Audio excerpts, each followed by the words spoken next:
in that land, besides what Amazon is planning to build, right?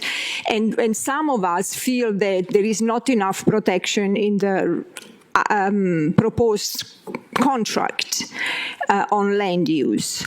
My question is, do you think that we could have the opportunity now to amend to negotiate or amend, even, not much, but adding a couple of provisions to this contract? What are the implications of that change? Could we do it, in your opinion? Would that be a possibility? Go back now to Amazon and say, we would like to change this little provision here and talk about it. I think that impacts the timeline.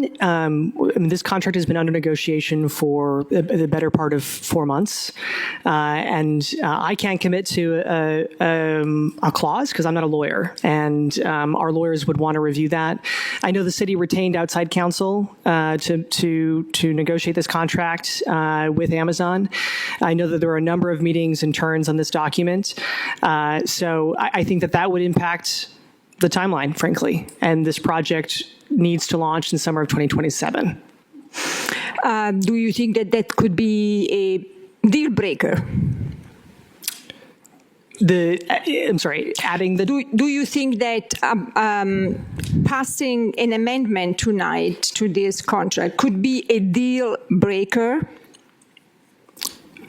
I can't say, for certain that it would be a deal breaker. What I'd say is that whatever language is proposed, Amazon would have to agree to that, and then our lawyer would review it. So I can't say if it's a deal breaker or not, but I can say that it would certainly put out the timeline to a point where we would feel uncomfortable with the launch date that we've proposed. Mm-hmm. Okay. All right. Any other discussion on this item? Can we ask questions? Can I ask a question? Alder Close? Yes, and I want to thank you again for presenting this in more detail than what we saw in the Finance Committee as well. You had spoken about the 150 to 200 jobs that would be here as well, and I raised my concerns at the Finance and Personnel Committee meeting as well. Those look like great jobs, and I think that those are one of those parts of this agreement that could potentially make this a net positive for Sheboygan. But unfortunately, this agreement does not contain any kind of assurances for those jobs. And knowing that Amazon has invested upwards of $1 billion in different types of automation, from containerization to robotics to robotic delivery, drone delivery, you name it, in order to shave this headcount down and raise efficiencies with the company, how can we have any assurances that this headcount, that these good jobs with these good benefits that you listed off will come to fruition when this is built in 2027? So first, I would push back on the reason why we use the automation. I categorically disagree that it's because we are looking to shave headcount. But what I'd say in terms of commitments to the jobs, again, I've been in economic development for 10 years. I've never seen a jurisdiction ask for assurances on jobs where they're not providing an incentive associated with it. What I'd say is, we're investing a substantial amount of money to build out infrastructure for 150 to 200 employees. We're a publicly traded company. We have a fiduciary responsibility to our shareholders to spend the money wisely. It would be really in bad faith to overbuild a facility for employees that will never show up. Any follow-up, Alder Close? No, thank you. Alder Decker? Yes, Jason, I just want to quick ask you about how this can help, like, the small businesses in the area. This is a shipping out facility. Will you also be taking things in from certain local businesses and such?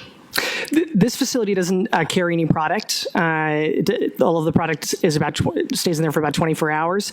What it would do is if you were a small business owner in Sheboygan County and you sell on Amazon and you use Fulfillment by Amazon specifically, it makes sure that their product gets to their customers within, if they're a Prime customer, within the next day or within 2 days. So it ensures the integrity of shipping so that their customers will keep coming back to them for their product, and they get happier customers. Okay, thank you. Thank you. Alder Perella. Thank you again. The unemployment rate in Sheboygan is fortunately very low. It has been in 2024, and right now it's below 3%, which is a good thing.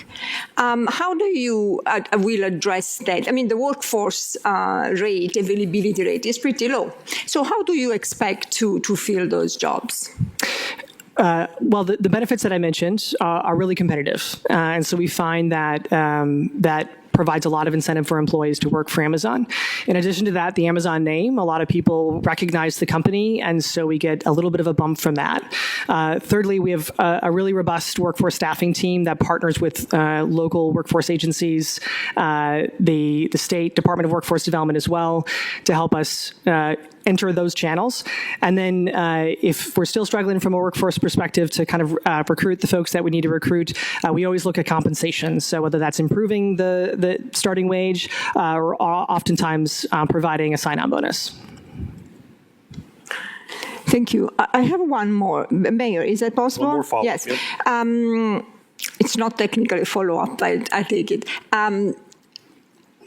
How you touched upon this during the committee meeting. What are the ways that Amazon tries to partner with the local community? What is the type of relationship? What are the activities that Amazon does?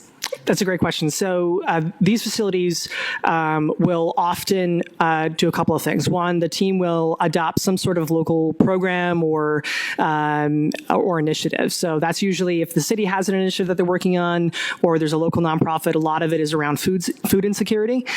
So we'll do a lot of food drives, product that we can't give away to customers for whatever reason. We can donate though. That's really common. Our community engagement team routinely partners with often school districts. Our corporate philosophy around giving is really centered around STEAM education, housing insecurity, and food insecurity. So those are the three kind of pillars that a lot of our teams locally focus on.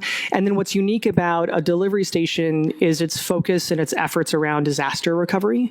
It's a huge priority for Amazon as we've just seen more natural disasters. And so we lend our transportation assets to local nonprofits.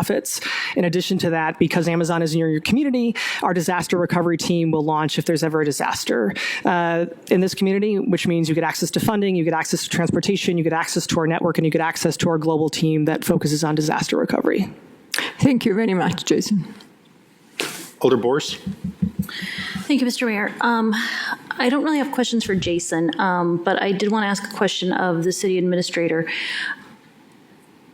This is obviously, this vote would be to approve the sales agreement. But beyond the sales agreement, if this were to pass, I think there are a lot of concerns about last mile facilities being net neutral because of the other cost impacts that are incurred